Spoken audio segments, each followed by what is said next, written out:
potlesk pro Neophyte. Otázka, co se ti vybaví, když se řekne Suba.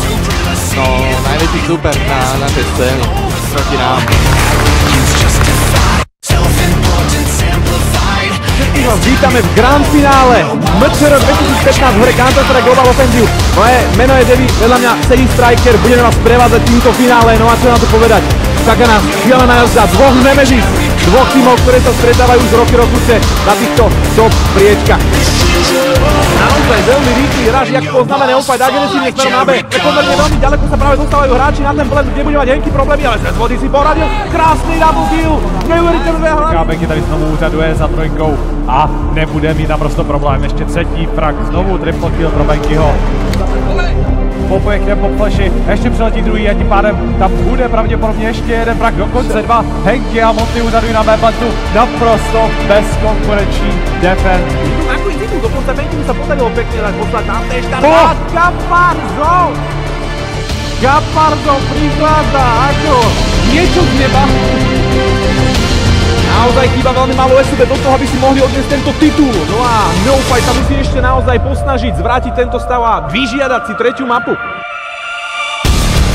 A toto Queston teoreticky bude mať celku ťažké, lebo bude možno...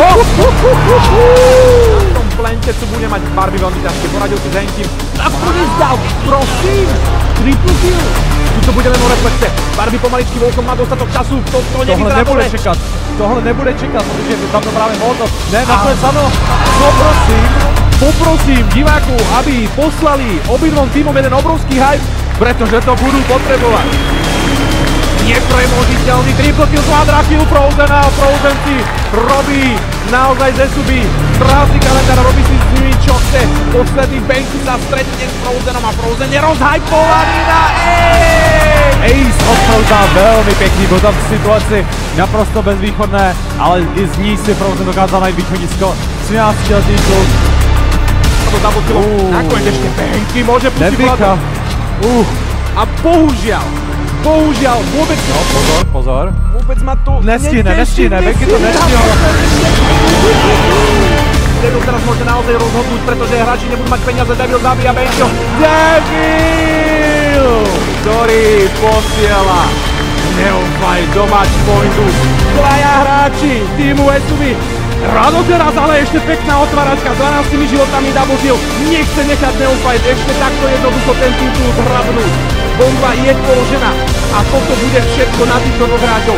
Rado a Benky, AWP AM4, Frozen Devil Ečko, AWP A2 Kalaši, bombatika Ečko, pokračuje Rado, triple kill, 2v1 Rado s balohaltami, musí do toho ísť. Toto je nevyhrateľné, skok spada a Neophyte sa stáva majstrom Českej republiky.